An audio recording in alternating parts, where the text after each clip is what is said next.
Now I can already tell, you're going to see this video and type up the comment saying, yo Tom, how are you doing this video? There wasn't a dry qualifying, what lap time are you going to beat? Well, technically, yes, it was a wet qualifying, there was rain involved, and we haven't had that situation before. Normally I try to beat the dry weather lap time, that's kind of part of the fun. So, let me explain what's going to happen today in this episode of Can I Beat the Pole Lap? So number one, let's get this out of the way as always. I'm not doing it on F1 2021 because the game is so much more faster than the real life lap times. Now with that out of the way, we're on Assetto Corsa, and first of all I'm going to use George Russell for a change. Of course he was the star of qualifying, so why not drive in the Williams? And also the plan in this video is to try and beat the FP2 lap time from yesterday. Pretty much in FP2 they would have done their quali sims, and the lap time to beat is a 1:44.472. Now, I've got a backup plan. If we were to beat the FP2 time relatively easily, the next goal would be a 1:41.252, which is last year's pole time. So let's see how this goes. Can we beat both goals? We'll find out. Realistically, the main one is to try and beat the 44.4. So we're going to jump into it. As always, the mods used in this on Assetto Corsa will be linked down below. I'm using the Race Sim Studio 2021 car with the Williams skin, and also a special Spa skin mod as well to update it with all the correct sponsors. So let's jump into it. If you guys are excited and you're going to enjoy it, leave a like, subscribe for more. It really helps me out, so please hit the red subscribe button. And yeah, let's get into it. Right, as always, you guys know the drill by now. We're going to go for a little installation lap, get things nicely in the zone, and then we'll start going for a bit of a push. So, let's talk about this weekend so far. It's going to be massive, man. For the championship, it could be a real key point, and Verstappen's on pole, so he's done what he needed to do. And the big surprise, of course, the man I'm driving as, George Russell, somehow, some way he managed to put the Williams on the front row, out qualifying probably, let's be honest, his teammate of next year, Lewis Hamilton, who was in the Mercedes, and of course Bottas. I think it was like 1 second, if not more, faster, which is insane. So George Russell, star qualifying, and probably the star qualifying performance of the season. I don't think that's going to get beaten anytime soon, unless Mick Schumacher or something qualify the front row. So fair play, what a drive from George. And at this point it's inevitable. Surely he's going to Mercedes next year. But a really good qualifying. Some notable mentions as well. Got Daniel Ricciardo in P4. He needed that, and that might give him the platform he needs for a good race tomorrow. Sebastian Vettel P5, Aston Martin's best qualifying since they returned to Formula 1. And then of course you have to talk about Lando. Hopefully he's fit to race and all good to go tomorrow, so fingers crossed. If you guys know about Lando, then feel free to leave in the comments down below if he's fit to race, but at the time of recording, no word yet. But anyway, we've done the out lap, tyres are nicely warmed up, so we're going to set up the push lap here and see how we go. So let's crank up the engine modes, and we're going to see what our first reference lap is going to be. And again, I don't think we're going to be the lap straight away. Oh, almost lost the car completely there. The bus stop's so tricky on this. Of course, this version of Spa is laser scan, so DRS open. Down to turn 1. I'm going to try and brake at the DRS line. Okay, doesn't quite work. I have to brake a bit earlier than that. Good exit though, nice and clean. As we run down the hill up towards Eau Rouge and Radion. Again, that's another topic for a bit of a debate. Does Eau Rouge and Radion need to be modified? Not the corners themselves, but surely, the exit, the runoff area needs to be modified. There's been quite a few crashes this weekend, so not ideal. Into Les Combes, easy does it. Back end wants to slip away from you through Malmedy, carrying the speed on exit. Then downhill into Rivage, turn 8, keeping it tight on the inside. Turn 9, tip the nose in. I'm going to try and keep it within track limits if I can. Who on? A little bit wide there, didn't quite get the apex. I think that could be flat with a better setup and getting closer to the apex. A little bit wide here through the right as we miss the apex, and as a consequence through the left as well. Into Stavlo. Off back end, try to snap away there, but we've held on. It's so nice driving this version of Spa, by the way. You can tell it's laser scanned and it's proper stuff. This is much more enjoyable than the Codemasters version. Another reason why I choose Assetto Corsa, because the tracks are much better as well. Bus stop chicane. I'm going to try and take a lot of curb here on the inside. That's kind of the way you want to go. And then, oh, the back end snapping on the exit. Across the line though, 46.3. Okay, not bad. So we're 1.9 off. Let's see if we can improve that with some setup work, as always. Now we've made a couple of adjustments. Now I've not made too many adjustments. The car does feel pretty decent. I've kept the brakes the same. We've dropped the fuel from the default 30 litres down to 10 litres, so a much more competitive fuel amount. Tyres are the same. I've also added on a bit of front wing for a bit more front end bite, and that should do the trick. The car feels a lot better already on the outlap, so they should bring an improvement of lap time. The question is, how much will it be an improvement? Let's see. Through the bus stop, going to try and take a nice wide line to clean up the exit. Let's try again. Second bite of the cherry. Let's go for it. Turn 1. Getting the car slowed down a lot earlier this time. I was a bit more aggressive on the brake pedal. Bit of wheel spin, but we cleaned the exit quite nice. I know there's a bit of time at the top of radio in here as I ran onto the grass last time. But Eau Rouge is so much more satisfying on this, man. I can't lie, than the game. The F1 game that is. Wait for the DRS. There we go. Now we can go up to 8th gear. 4 tenths up more or less as we head into Lake Home. Let's try and use the extra front downforce to our advantage. Oh, that was nice. I can feel that working quite nicely, that front downforce. Into turn 8. Going to short shift to make sure we get some nice clean traction. Turn 9. Yes. Car's hooked up. Pull on. Oh, I had the very slightest of lifts. Pretty much flat though. Fanya chicane. A lot cleaner this time. Tighter to the apex, which means we get to carry more speed through the left. Stav low. A little bit wide, but I'm going to pick up the throttle quite early and still commit to that corner. It's been a very clean lap so far. I believe 1.5 up, more or less. This is going to get us right in the mix if we can just have a clean bus stop, and especially the exit as well. We know there's a bit of time to find that. Let's see if we can clean it up a little bit on the brakes.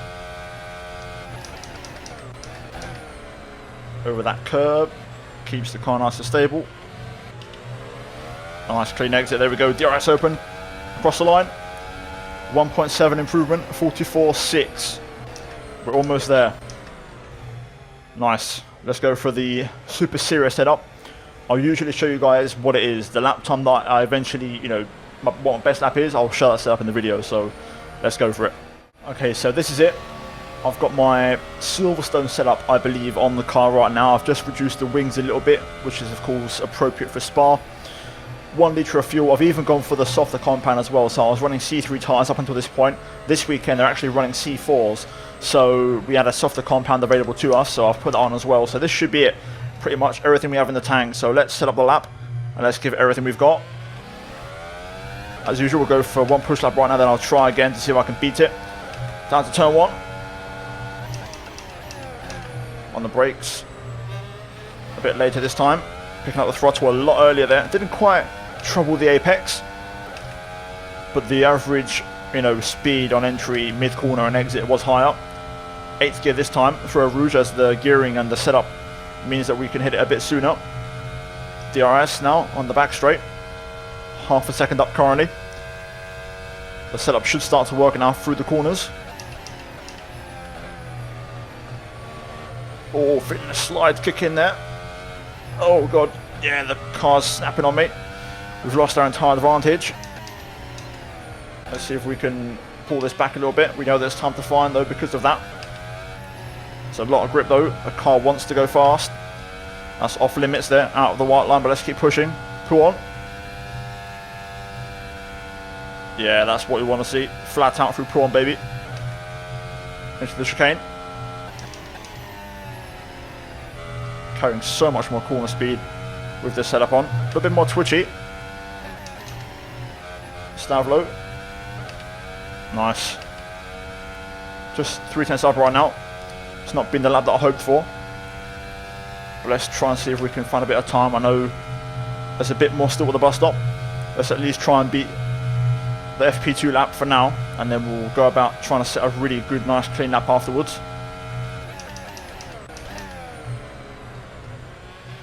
Through the bus stop. Third gear to clean up the traction. Up to the line.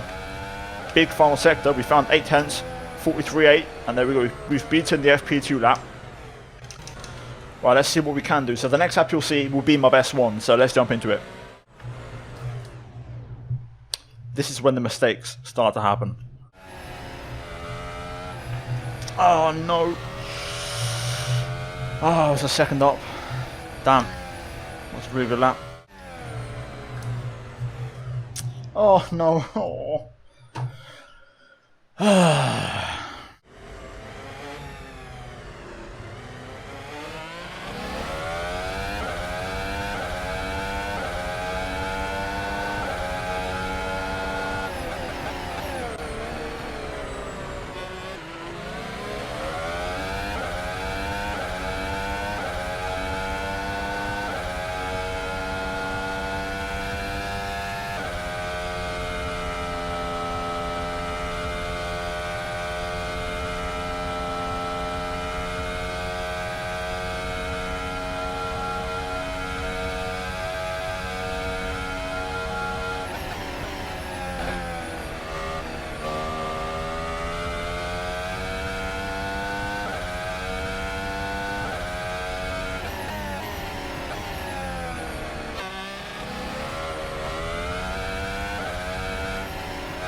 There we go, 43.0.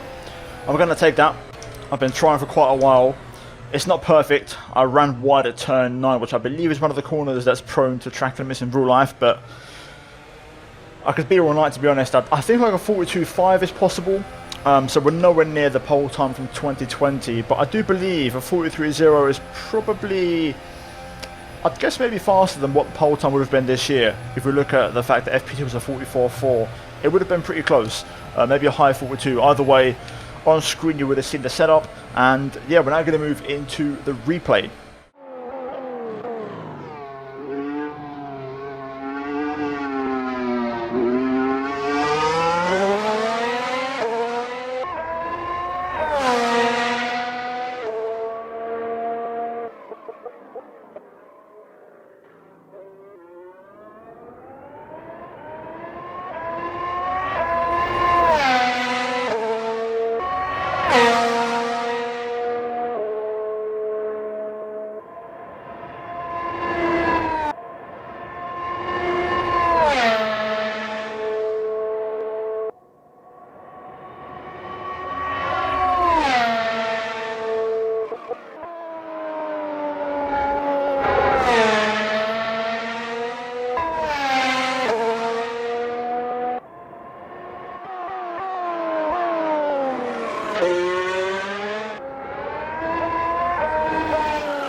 Well, there we go then. Hopefully you guys enjoyed that one, and to be fair, I actually had a lot of fun. It's really satisfying, and it feels 10 times better driving a version of Spa that's laser scanned, and all the curbs, all the bumps, the flow, everything just feels right. It hooks up really nice, and it just makes a much more sense, especially compared to F1 2021, where the curbs literally spin you off all the time. They're very inconsistent. This is a much more enjoyable experience, so I do recommend, if you have a Assetto Corsa, get the Racing Studio car and throw down around it, because it's a lot of fun. If you guys enjoyed the episode, leave a like, subscribe for more, as I mentioned in the intro, and as always, a big shout out to the channel members for supporting my content. Finally, check out the 2 videos on screen if you haven't seen them, and I'll see all of you next time.